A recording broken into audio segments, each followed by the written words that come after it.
Үзэгчдийн өрөөний төргий их сурвалж ярилцлагын маань ээлж дугаар эхэлж байна. Би өнөөдөр Монгол Улсын их сургуулийн багш доктор профессор Япон судлаач Мөнх Цэцгийг ирсэн байна. Миний урилгыг хүлээн авч хүрэлцээсэн танд баярлалаа. За та нарт ч гэсэн баярлалаа. За Монгол Улсын засгийн газар сая 6 сард нэг тушаал гаргасан байна.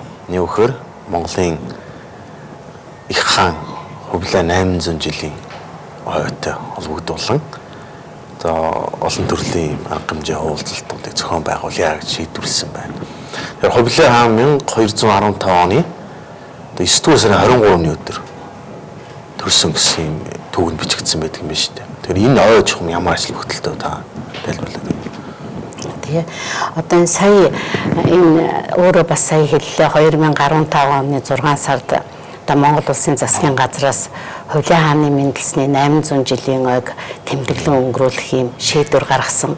Тэгээ энэ хүрээнд бол тийм олон одоо цогц арга хэмжээнүүдийг бас оруулсан байгаа. За энд юуны өмнө одоо хувлаа хааны талаар судалгаа хийдэг, ер нь эзэнт гүрний судалгаа хийж байгаа судалгааг бол нэгтгсэн ийм ном зохиолуудыг гаргах, мөн хувлаа хаантай холбоотой, мөн эзэнт гүрнтэй холбоотой олдууруудаар үзэсгэлэн гаргах, мөн энэ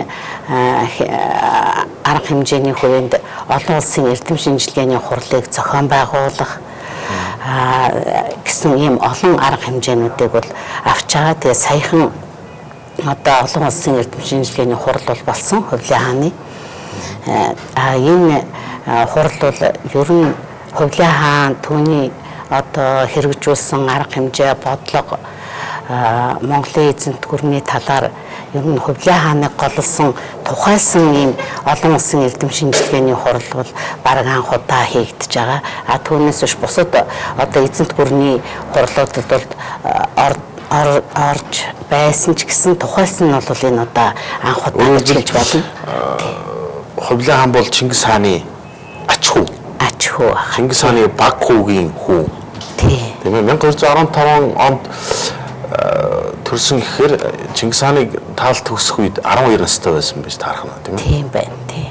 Тэгэхээр хүүхэд насныхын тухай ер нь түүхийн сурвалжууд бичсэн зүйл байдаг уу? Ер нь хувлаа хааны хүүхэд ах үе насных нь бол ер нь хомсдоо байдаг. Ерөнхийдөө одоо энэ хувлаа хааны авч хэрэгжүүлсэн одоо Юань улсыг байгуулснаас хойш авч хэрэгжүүлсэн бодлого Юань улс одоо дэлхийн түүхэнд ямар үүрэг гүйцэтгэж ирсэн бэ гэсэн энэ талаас нь судалсан судалгаа бол одоо гадаад дотоодын олон эрдэмтдийн судалгаанууд байдаг. Та хэллээ шүү дээ. Мэдээж энэ их хаатын судалгаа маань одоо шинэ тогтолцоон шилжсэнээс хойшгүй байх. 1990 оноос хойших юм. Тэгэхээр өмнө нь бол голдуу Чингис хааны тухай ч юм уу ийм том хаадын тухай явуулсан. Хувлаа хааны тухай одоо энэ жил анх удаа ингэж олон нийтийг хамарсан ч юм. Олон улсын хэмжээнд эрдэм шинжилгээний хурал зохион байгуулж байна. Тэгээ энийг зохион байгуулах босон тэр үндэс нь юу вэ? Одоо шинэ тогтолцоон шилжээд одоо мэдээлэл илүү элбэг болсон гэсэн үг. За ерөнхийдөө бол 1990 оноос өмнө одоо Монголын эзэнт гүрний талаарх судалгаа хийгдэж байсан 90 оноос өмнө. Гэхдээ энэ судалгаа бол тийм хязгаарлагдмал хүрээнд бол хийгдэжсэн гэж хэлж болно л да.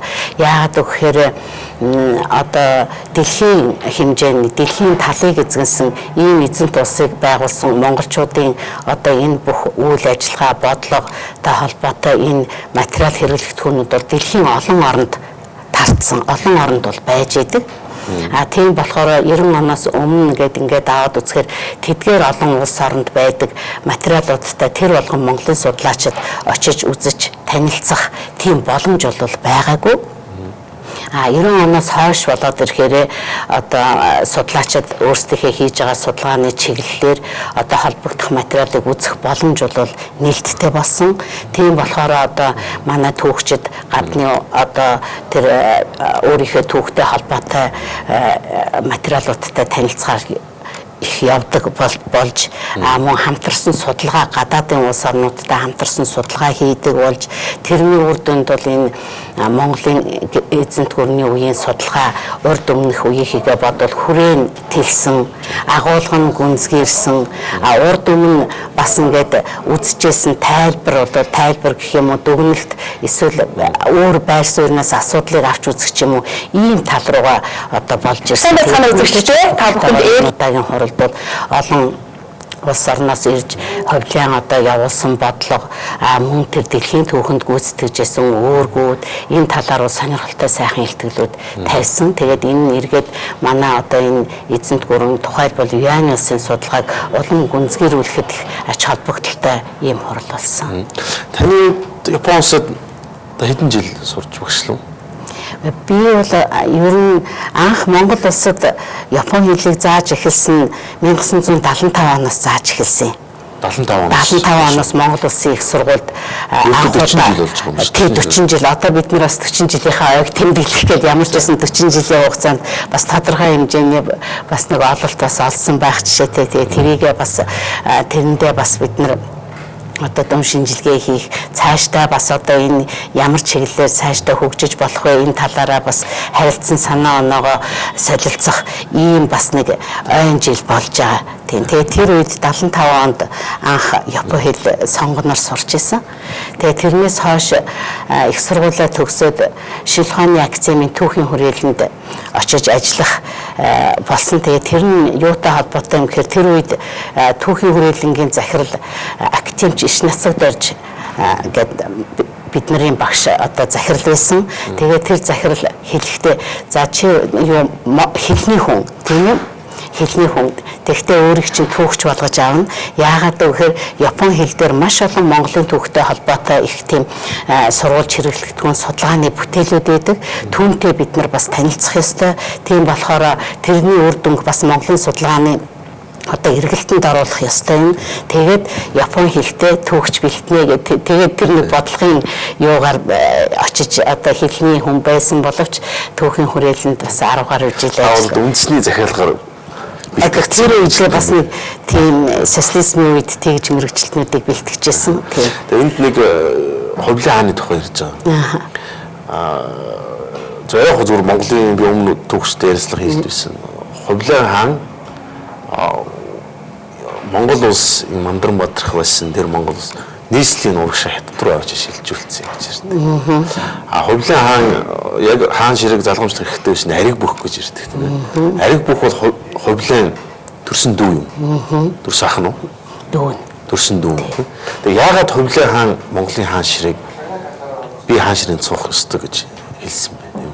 За энэ талын судалгаанууд бол бас нэлээд хийгдэж байна сүүлийн үеүүдэд. Тэгээд ерөнхийдөө өнөөдрийн хүртэл юу гэж хэлж ирсэн бэ гэхээр одоо энэ хоёрын аль нь одоо хаан байх ёстой юм бэ гэдэг юм уу? Энэ талаар нь авч үзэх бас тийм их зүйтэй гэж бас бодохгүй байгаа. Яагаад гэхээр аль нь өөрсдөө бол хаан ширээнд өргөмжилсөн. Аль нь Алтан ургийн ноёдтой хамтраад одоо хаанд өргөмжлөгдсөн улсууд байгаа.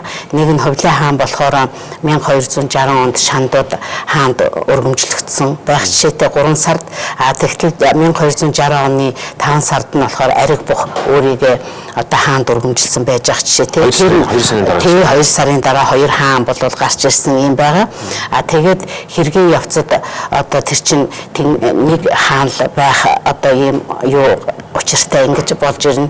Ингээд Ховлын хаан бол Ховлын хаан ариг бухын хооронд бол хаан ширээний төлөө тэмцэл тэрнээс гадна ер нь энэ Монголын эзэнт улс гэдгийг одоо ямар хүрээнд яаж авч явах вэ гэдэг энэ бодлогын хүрээ бас тэр бол нөлөөлсөн гэж ингэж боддгийн.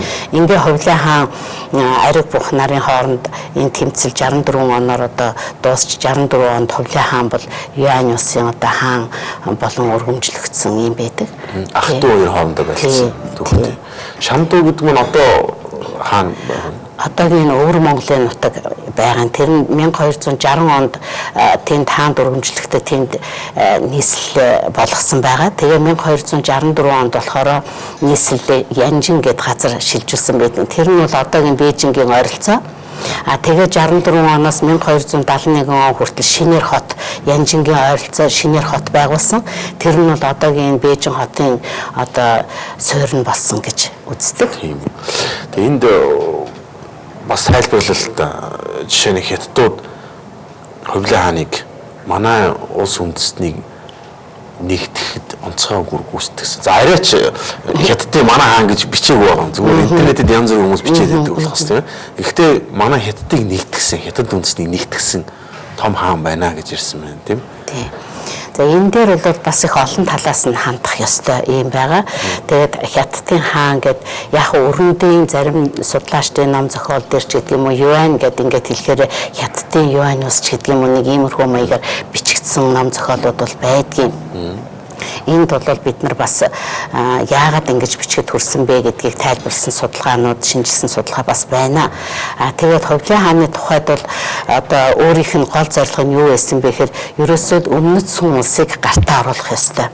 Өмнөд сүм улсыг гартаа оруулах юм бол Монголын эзэнт гүрэн өрөнд орныг холбосон тэр их том эзэнт гүрнийг байгуулж тэгээ өрөнд орны хооронд одоо худалдаа, соёл энэ бүх харилцааг бол өргөн хөгжүүлэх боломж бол гарч ирнэ. Боломж бий болно гэдэг ийм том бодлого хэрэгжүүлж байсан учраас өмнөд сүм улсыг одоо гартаа оруулах бодлого одоо хэрэгжүүлсэн байгаа.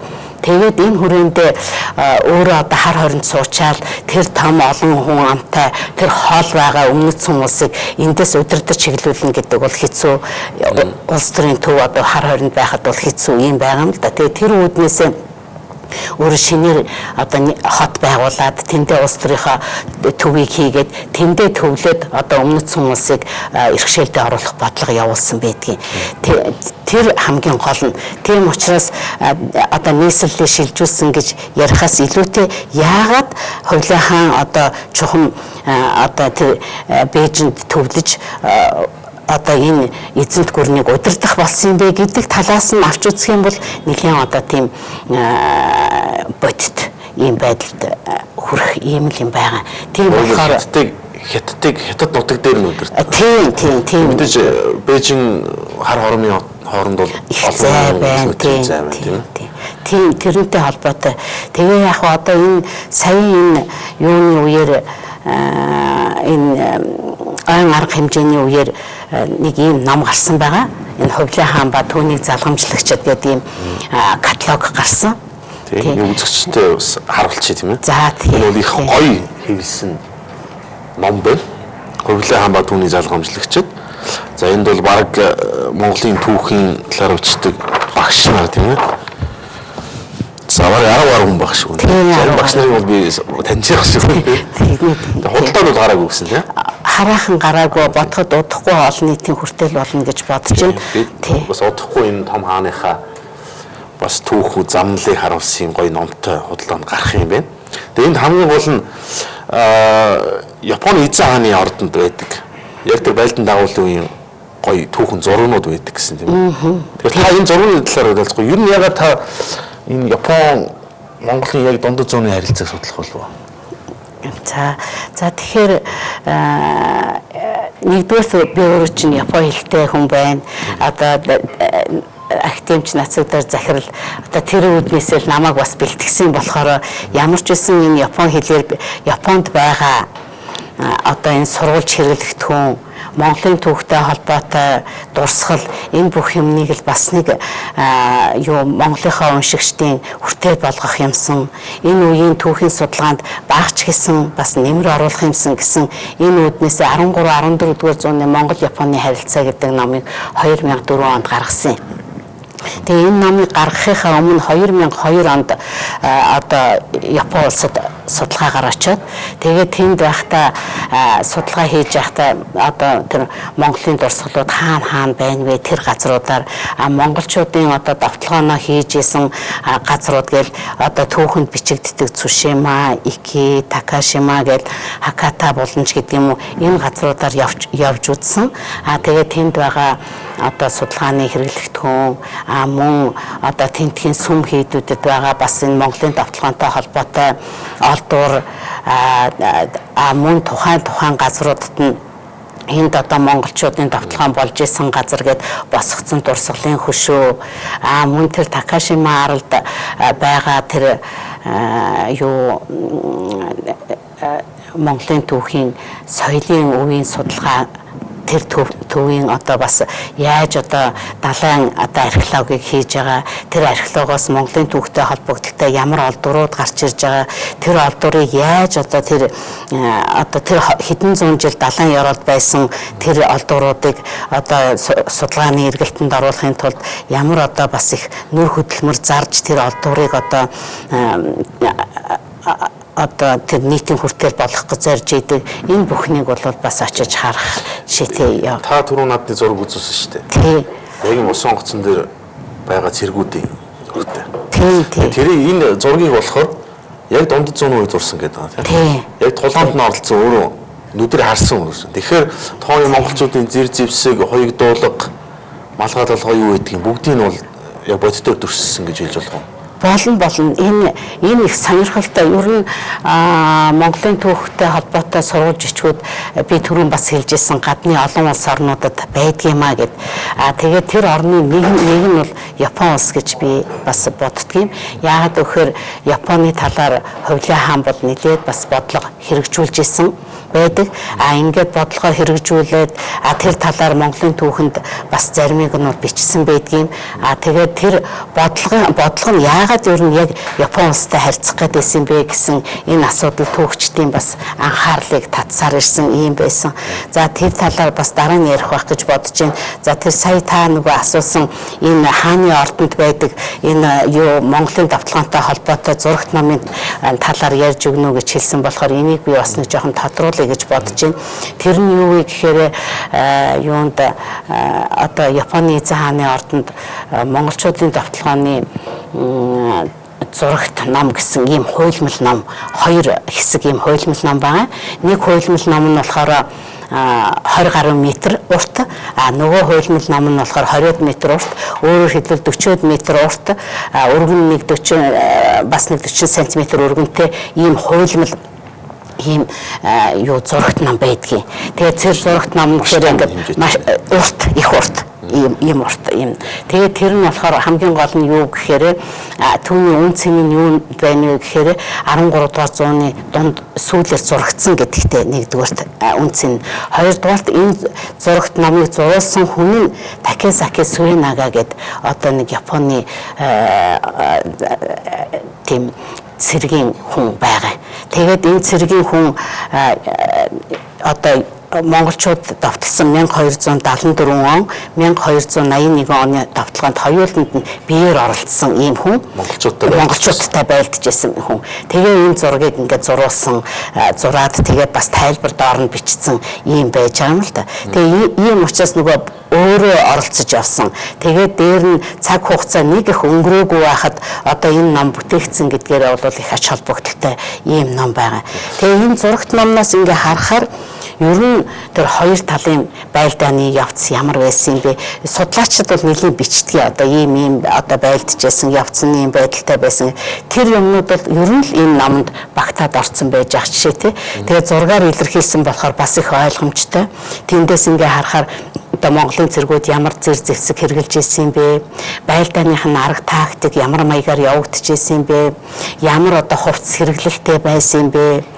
Япончууд бас ямар хувцс хэрэглэлтэй байсан бэ? Яаж байлдаж байсан бэ гэд иймэрхүү. Одоо яагаад гэвэл бид бол хуурай замын одоо орчин хэлгээр хуурай замын хуурай газар байлддаг. За хот руу байлддаг бас аргатай хэрэгтэй байсан. Японууд яагаад дайрах болсон бэ? Японууд дайрах гэж мөн тэнгисээр дамжих хэрэгтэй. Одоо бол усны цэрэг холооттой байх хэрэгтэй тийм. Юунд яагаад дайрах вэ? Хувлаа 2 удаа дайрсан. Тийм. За энэ дээр бол би түрүүн бас хэлсэн Хувлаа хааны одоо бодлого нь дэлхийн одоо талыг эзэлсэн ийм эзэнт гүрэн байгуулсан улс очрууд манайхан чинь. Тэгээд Хувлаа хаан юуны өмнөд сум улсыг иргэшээлдээ оруулах. Өмнөд сум улсыг иргэшээлдээ оруулна гэдэг бол Монголын эзэнт гүрний одоо нутаг дэвсгэр тэр хэмжээгээр том Тэгээ өрөнд орныг ингээ холбосон хуурай, усан энэ бүх замаар одоо худалдаа наймаа хийх, одоо соёл шинжлэх ухаан бүх энэ одоо зүйлийг хөгжүүлэх энэ бүх юмнууд бол одоо тийм Монголын эзэнт улсын хяналтанд ор явагдах, чөлөөтэй явагдах энэ бүх үндсүүдийг бол тавьсан юм байна. Одоо шийдвэрийн тарганы зам гэдэг саадгүй яв. Яг хувлаа хааны версийг одоо хэрэгжүүлэх гэж яваад байна шүү дээ. Тэгээ хувлаа хаан бол тэр үед Японтой харилцаа тогтоохыг бодсон. Яагаад гэхээр өмнөд сум улсыг одоо эрхшээлдээ оруулахын тулд, байлдан дагуулахын тулд ямар бодлого барих ёстой вэ гэдэг үүднээсээ эхлээд ер нь одоо бүсэлж хаагаад ганцаардуулах юм бодлого баримталсан. Тийм учраас өмнөд сум улстай өмнө нь харилцаатай байсан зүүн Аз, зүүн өмнөд Азийн энэ 70 улс орнуудад анхаарлаа хандуулад тэднэртэй холбоо тогтоох ийм бодлого бол баримталсан юм байна. Тэр үүднээсээ Япон бол өмнөд сум улстай бас харилцаатай байсан. Энэ үүднээсээ Япон улстай бол холбоо тогтоох ёстой маа гэдэг ийм байр суурь баримталж энэ бодлогынхаа үүднээс 1266 онд анх элчээ илгээсэн байдгийг.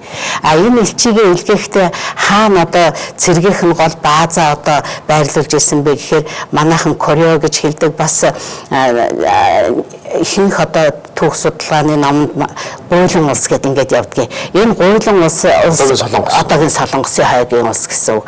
Энд одоо тэр энэ гуйлан улсаар зуучлуулад Японтой холбоо тогтоох. Яагаад гэвэл тэр үед гуйлан улс бол их улсад дагаар орхоо хэдийний бичгээр мэдэгдчихсэн. Өөрөөр хэлбэл манай одоо бодлогыг хэрэгжүүлэх орон болсон ийм үе байсан. Дагаар орсноо мэдээлэл тийм.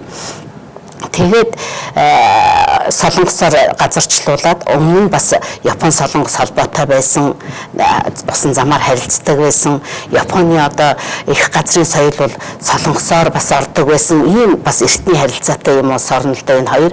Гэхдээ энэ удаагийн харилцааны онцлог нь гуйлан улс Японы онцлог нь юу вэ гэхээр гуйлан улс өөрийнхөө одоо хүсэл зорилгоор биш, одоо өөрийнхөө эзэн улсынхаа одоо тэр юугаар зарилгаар эзэн хааны зарилгаар Японтой одоо харилцах ийм харилцаанд шилжсэн ийм нэг юм байдгийг. За тэгээд 1266 онд очсон боловч очихоор одоо хөдөлсөн боловч далайн шуургатай байсан учраас очиж чадаагүй. Тэгээд анхны захидлын 1268 онд одоо юу хүлээж авсан байдгийг. Япон улс хүлээж авсан байдгийг. Тэр захидлын хуулбар нь бол одоо манайд өмнө нь байдгүй байсан. 90 оны өмнө бол тэрийг бас үзэх боломжгүй байсан гэж бас ярьж ирсэн. 90 оноос хойш Монгол Японы харилцаа бол их өргөжсөн юм байгаа. Тэгээд нөгөө төмөр очиргоо их хурлын дарга байх үедээ бас одоо ийм захидал байна гэдэг ийм хүсэлт тавиад тэр захидлын хуулбарыг тоодайжгээд сүмийн хамблам одоо төмөр очир их хурлын дарагт гардуулснаар манай одоо энэ түүхийн музейд үндэсний түүхийн музейд тэрийг хадгалагдаж байгаа. Одоо үзэж байна. Тийм одоо очиход бол энд хувлаан 2 удаа Япон руу дайрсан байна. Тийм. За одоо ялагдсан шалтгаан бүтлгүүцсэн гэх юм уу ялагдсан гэж болохгүй байна. Бүтлгүүцсэн шалтгаан далайн шуургатай холбоотой гэж тайлбарлаад байна шүү дээ. Та энэ дээр одоо юу гэж тайлбарлах вэ? Японы сурвалжууд юу гэж үзсэн бэ? Тэгээ ер нь бол ихэнх судалгааны зохиолуудад одоо 1274 1281 оны довтлогооныг одоо их судалсан байгаа. Тэгээ судлаад энэ довтлогон хувлын хааны энэ бодлого довтлогон бол амжилтанд хүрээгүй, ялангуяа амжилтанд хүрээгүй талаас нь бичсэн байдгийг. Тэгэхдээ сүүлийн үеийн судалгаа энэ бүх юмнуудыг ингээд үзээд ахаар би бол тэр судлаачдын судалгаа болон судалгаанууд дээр тулгуурлаад энэ 1274 онд монголчуудын энэ довтлогон амжилтгүй биш харин амжилттай болсон байна гэд. Яагаад гэхээр 1279 онд өмнөд сум улсыг одоо бүрэн эрхшээлдээ авах тэр үед ямар ч байсан өмнөд сум улс Япон далаагаар холбогдоогүй, өмнөд сум улс далаа руу гараагүй энэ нөхцөлийг бол бүрдүүлж чадсан гэж ингэж үзэж байгаа юм да. Тэр нөхцөлийг бүрдүүлээд. Яагаад гэхээр 1274 оны довтлогооныг бид нэр ингээд аваад үзэхэд ерөөсө 10 хэдхэн хоногт довтлогоон болсон байдгийг. тэр давталгаа. Тэгээ 10 хэд хоногт давталгаа болоод тэгээ хувлын хаан цэргээ татсан. Тэгээ тэр үеэр бол бороо одоо бид нар камикасе гэж ингэж их ярьдаг ш. Тэгээ тэрийг заримдаа орчуулгүй камикасе гэдгээр явна. Орчуулаад бурхны салхилсан ч гэдэг юм уу ингэж явна. Сүүлд нэг ном гарсан хувилгаан салхи гэж нэрлсэн байсан. Гэх мэтээр ингээд энэний үүднээс бол амжилтгүй болсон гэж ингэж бол хэлдэг. Гэтэл сүүлийн үеийн судалгаан дээр ялангуяа цаг уур судлаачид энэ үеийг бол судалсан байх юм. Тэгээ энэ дээр Америкийн судлаач байна, Японы судлаачид, цаг уур судлаачид энийг судлаад энэ үед бол тэр далан шуурга болоогүй. Аргын тооллоор аваад үзэхээр 11 сард одоо тохиож байгаамаа. Тийм болохоор юу далан шуурганы үе өнгөрцөн байсан гэдэг ийм нэг юм байгаа. За нэгдүгээрт нэг энэ гол шалтгаан одоо нөгөө хувлын хаан бол тэр далан салхинд өртөөд амжилтгүй болсон гэдгийг бас нэг өөр өнцгөөс нь авч үзэх нэг гол хүчин зүйл. Тийм ээ. Би зөгөн дэс бас харсан. Монгол зэргүүдийн дуулууныханд өссөн байл. Өстэй. Тэгэхээр 10% өвөл байж таарна, тийм ээ. Үгүй тэр бас өөр тий. Тэгээд тэр бол нэг сум юунаас хамгаалтын юу байгаа учраас тий. Тэгээд дараа нь за нэг хүчин зүйл нь бол тэр ямар ч үсэн салхилаагүй байна. Нэг гэсэн нэг юм. За нэг өөрөөр одоо амжилттай дуусныг нэг бас нэг хүчин зүйл нь юу байсан бэ гэхээр хувлын хаан энэ үед 1266 оноос анхаарал тавиад элчээ илгээгээд 1274 он гэд үзэхэд 8 жил өнгөрсөн байгаа. 8 жилийн хооронд одоо 6 удаа илч зарсан байгаа. Тэгээд 6 удаа илч зарахтаа наад зах нь 3 удаагийнх нь илчийнх нь авч явсан захидлын хуулбар Япон улсад байж ах жишээтэй байгаа юм л да. Тэр сум хийд хадгалагч. Тэгээд энэ болгоноос ингээд аваад үзэхээр хувлын хаан бол ерөөсөө Японыг давтлах юм уу тийм зорилго бол тавиагүй. Найрамдал харилцаатай байх хэрэгтэй байна гэдэг ийм юмтай хоорондоо харилцажээ гэсэн ийм найрамдал харилцаа тогтоох юм. Тэрэн дээр нэг анхаарал татдаг эхний хоёр захидлуудээр ялангуяа анхаарал татдаг нь юу вэ гэхээр дөрвөн далайд одоо далайг эзгэлсэн ийм улс байгаа гэдэг үүднээсээ хандсан ийм захидал байгаа юм л да. Тэгээд энэ болгоноос ингээд үзээ дээр нь 1275 онд энэ давталгаан болсны дараа хувлын хаан элчээ илгээхэд тэр элч нарыг нь Японд цаазалсан байдгийг. Тэгээд тэр элч нарыг цааслах үед бас Японы засгийн газрын одоо Камакурагийн засгийн газар эрх мэдлэгнүүд юу гэж хэлсэн бэ гэхээр сүр хүчийг одоо манай улсын сүр хүчийг харсан бизээ гэсэн мэт элчийг дахин илгээвэ гэсэн юм байгаа юм л да. Тэгээд ингээд аваад үзэхээр эцсийн эцэст хувлын хааны анхны давталгаан юу байсан бэ гэхээр ер нь өөрийн улсын сүр хүчээ үзүүлэх гэсэн ийм л байсан. Ийм учраас цэрэг илгээгээд одоо өөрсдийнхөө сүр хүчийг бол харуулж чадсан учраас цэрэгээ эргүүлж татсан гэдэг. Тийм учраас энэ бол амжилтгүй болсон гэж үзэх бас учир дутагдaltaй байна. Харин зорилгоо биелүүлжээ гэж үзэх хэрэгтэй маа энэ удаагийн давталгааныг гэж үздэг. За миний урилгыг хүлээн авсан танд баярлалаа. За ийм том гүрэн, ийм том хааны амьдрал замналыг бол энэ ахархан богино хугацаанд ярих боломжгүй байна. Гэхдээ үзэгч та бүхэн энэ номыг бас дахиад хараад аваарай. Хувлын хааны тухай Монголын судлаач түүхчдийн хамтран бичсэн юм сайхан ном удахгүй олон нийтэд хүрээлүүлэх гэж байгаа юм байна. За энэ дээр бас гоё тайлбарууд, мэдээлэл мөн яг 13 дугаар зууны сүүл үед зурсан тэр түүхэн зургнууд байна. Гэдгийг хэлхэн зүйтэй баха. За анхааралтай байсан үзэгч та бүхэнд баярлалаа. Дараагийн нэвтрүүлгээрээ иргэн уулзъя.